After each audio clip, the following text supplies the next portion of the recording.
everybody, Josh12 back here again with another video, and I'm here with another Dragon Ball Super review. Yes, I'm here to review Dragon Ball Super episode 50. Now, of course, if you haven't seen this episode, please go check it out because this review may contain spoilers. But that being said, let's get into the newest episode of Dragon Ball Super. Now, let's get into this, folks.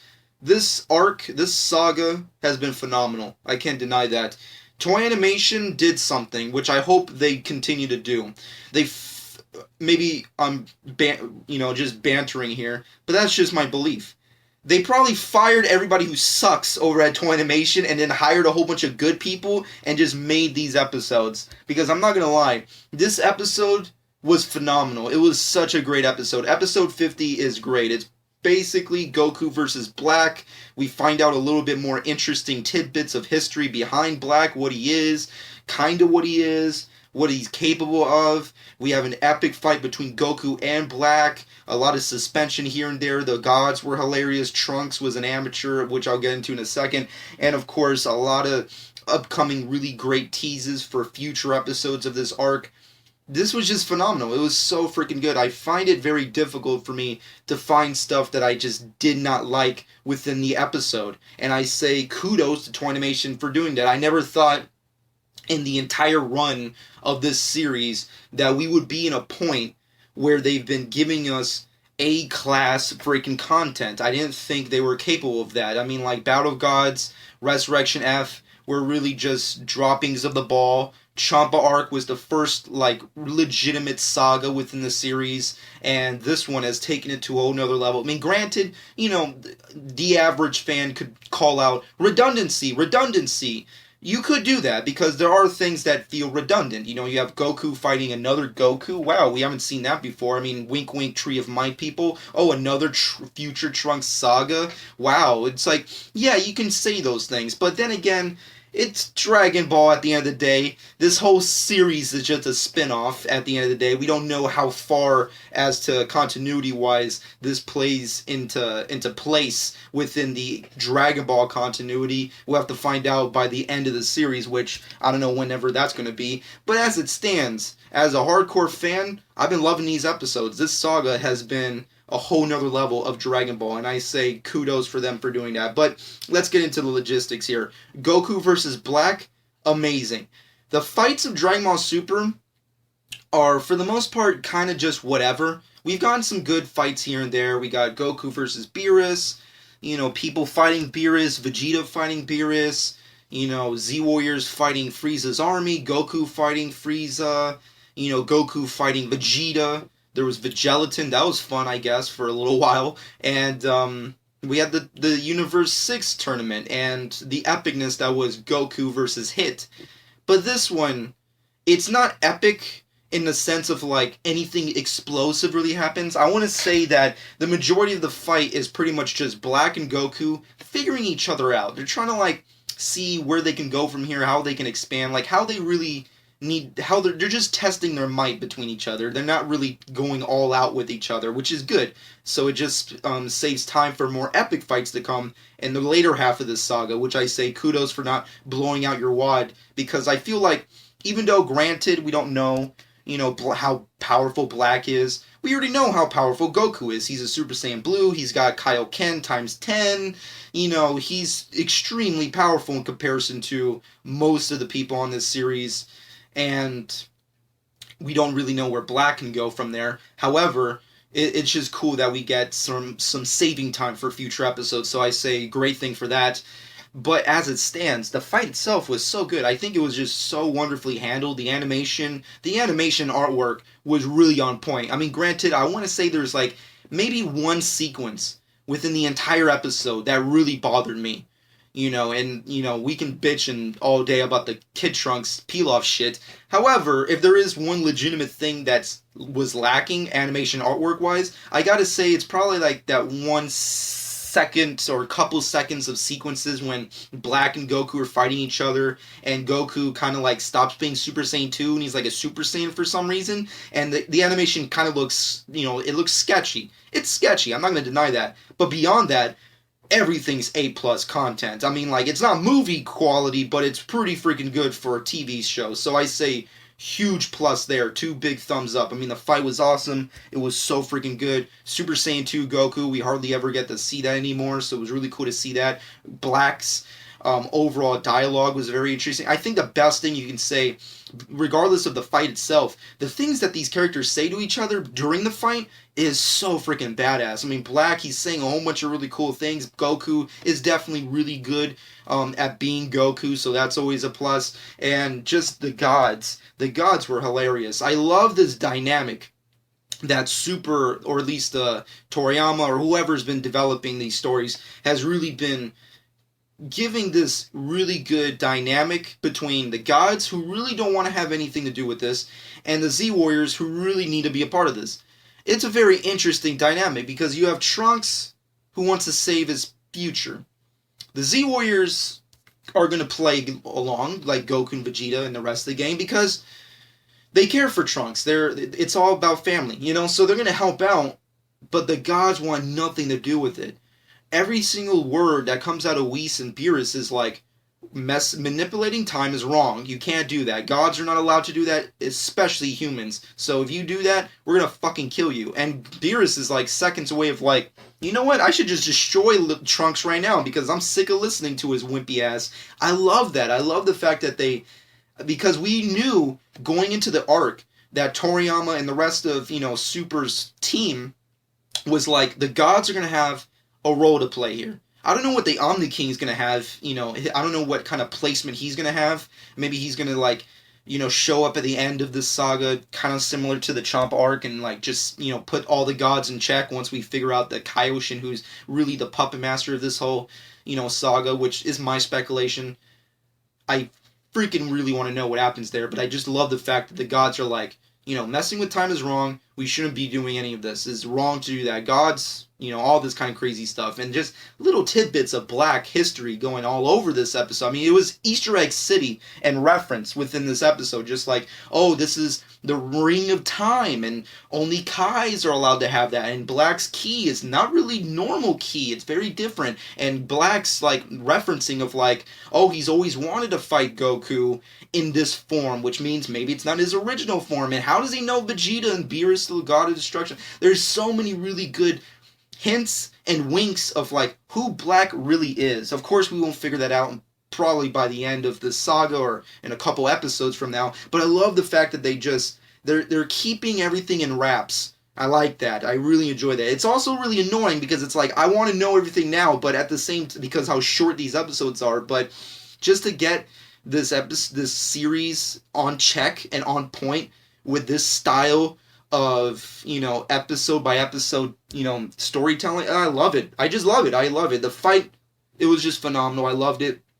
The characterization was great. I loved Vegeta's moments with Trunks. He was a little prick. Trunks, let's put it out there, he was a wimpy little douchebag in this episode. I really was hoping for some more interesting Trunks stuff, which I guess we'll probably have to wait till next episode, but as it stands, he was just an amateur in this episode. I'm just saying. I mean, like, Black, throughout the episode, can't really be in this timeline.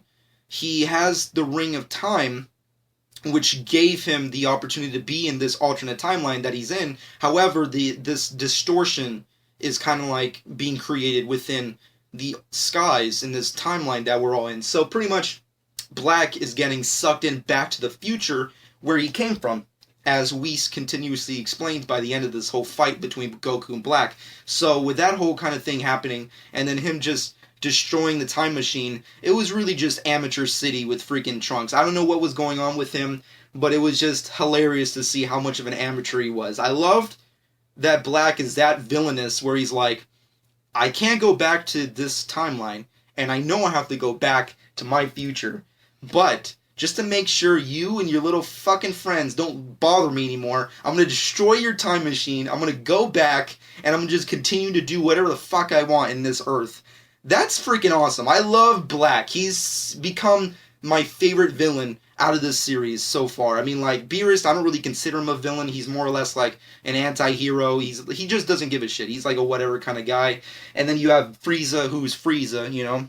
It's just Frieza. That's all you have to say. And then you have the Universe 6 tournament, which didn't really have that many villains. It was mostly just a facade of characters. And now we have a legit villain with Black, and I love that. And we don't know anything about him. Is he Goku? He's not a human. He's not a Saiyan. Is he a creature, or is he a Kaioshin in secret? There's a lot of question marks all over the place when it comes to Black, and I love that. Overall, this episode was phenomenal. I have so many positives for this episode. This episode did not let me down at all. I even like the Pilaf stuff, and I've been annoyed with the Pilaf stuff for a long time, but at least they came in and gave some form of comedy for the sake of shit. There's a lot of crazy stuff that's going on, and it's very sad, especially for Trunks, who's just, oh my god, he's like Magneto from X-Men Apocalypse. He's a wimpy, broody little bitch now. It's fucking sad and depressing. So it's nice to balance that out, and also with the whole Goku stuff. This episode was phenomenal. There's not really anything you can go from here. If there is negatives that I do have within the episode, it's mostly just really nitpicky stuff. There's not really anything that happens within the episode that makes me go, oh, that sucked. Yes, granted, I would have liked Goku to go full-on God mode and just destroy Black with an instant. That would have been amazing. Maybe a longer fight between the two would have been awesome too, but that's not really a big deal because I like the fight as is. Yes, nothing amazing happened, but it was still pretty badass and really freaking technical, and I like that. Trunks not saving the time machine before it happened was really just amateur it was amateur season when it came to freaking Trunks this episode. I mean, come on, dude. You're playing with the big boys now. You need to be pro. You need to fucking kick it up a notch, kid. I mean, I'm just saying. You're in your 30s now. You're a grown man. Get up with it. Sack up already. Bulma coming up with the clutch. Really good moment there. I'm not gonna lie. It's not really nitpicky, but I'm not gonna lie. I don't remember or recall what happened to Cell's time machine.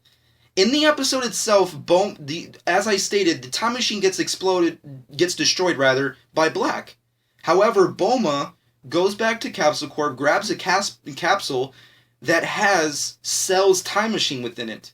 If I'm not mistaken, is it true that she would have that time machine? I love the fact that they brought that back from Z, but I don't recall if she actually kept it. I don't remember. I think they did, but I don't remember. It's been a while since I've seen the Cell saga, so I don't really recall, but I think it's really cool that they brought that back. And the only reason I say it's a nitpicky because I just don't recall if they kept it. Because I do remember when Trunks was on his side missions trying to figure out Cell and all this kind of crazy stuff. I do recall Trunks and Krillin destroying all the remnants of androids that happened within the alternate timeline, which was destroying Jiro's lab, destroying all the information on androids, and of course eliminating fetus Cell before he grows up to become, imperfect Cell. So I know they did all that stuff, but I don't remember what they did with Cell's time machine that he used to kill Trunks and come back to the alternate timeline where the androids were. So very cool stuff that they brought it back, but at the same time it kind of makes you think, did they really keep it or did they destroy it? I don't remember. I'm gonna follow along with the show and say okay, yes, they did keep it and there it is, but it's one of those things where it makes you question, it makes you want to go back and check out Z. So I guess it's less of a nitpick and more of just it's a really good speculation kind of a moment. But with that being said and done, if there is anything else that is a nitpick within the episode that I did not maybe be 100% on, has to be my spoilers still being alive. At the end of the episode, once again, this saga has been an A+ ringer all around with endings to episodes, and with this episode, it's no different. Mai is still alive in the future alternate timeline, so kudos there, because I love this whole Mad Max, Furiosa, Mai, and Future Trunks shit. I loved it. I thought it was a huge disservice to kill her off in the fucking beginning. However, it seems that she's not dead. She's still alive. That's cool. That's great because I like that they had an adult Mai in the future. However, how is it possible that future Trunks, who's as powerful and strong as he is not capable of knowing the fact that Mai is dead or alive at that moment before he comes to the past alternate timeline? That's the question I have, which is, dude, everybody in Dragon Ball has the ability to sense ki. They have the ability to sense ki, with the exception of some people, and also it depends on how powerful you are to really, sense things out. But for the most part, everyone can sense as to whether or not someone is dying, someone is dead, someone is alive, or someone is not in this plane. Trunks is right there holding Mai, and then he just fights Black and then gets the fuck out of there. You don't think he would know whether or not Mai is alive or dead, or at least on the verge of dying, as she is in his arms on the floor against Black? That just baffles me. I mean, come on, Future Trunks was a straight up amateur in episode 50. He needs to fucking get his shit together. It was amateur season with this kid. He was an amateur working with the pros. He does not deserve to be in the NFL. I'm just saying, Trunks, get it together, dude. I know your hair turned blue for some stupid reason, but come on, you need to get back in the game. But overall, episode 50 of Dragon Ball Super was phenomenal. I love the fight. I love the comedy. I love all the characters' moments. Beerus and Whis, I love their moments. I love them explaining the ring. And of course, the one ring to rule them all. But the ring. I love them explaining Black and how messing with time is not a good thing. I love that dynamic. I loved Goku. He was awesome. Once again, that fight. Come on, that was fucking phenomenal. Animation, artwork was great. Dialogue was good. And Bulma coming up with the clutch with the future, Cell freaking time machine, which I guess, depending on your personal speculation, is accurate or not. Overall, it was still good. And it was just a great episode. I can't wait for more episodes out of this freaking saga. But let me know what you personally think in the comment section below. If I have to give a final verdict on this episode, it is a solid 10 out of 10. This was an A+ episode. Everything I would want, it was just awesome. It was great. Great beginning, great middle, great end, great comedy, great action, great storytelling, great progression of the story. Everything was good. Anything that's nitpicky or crappy has to be with Future Trunks being a dunce.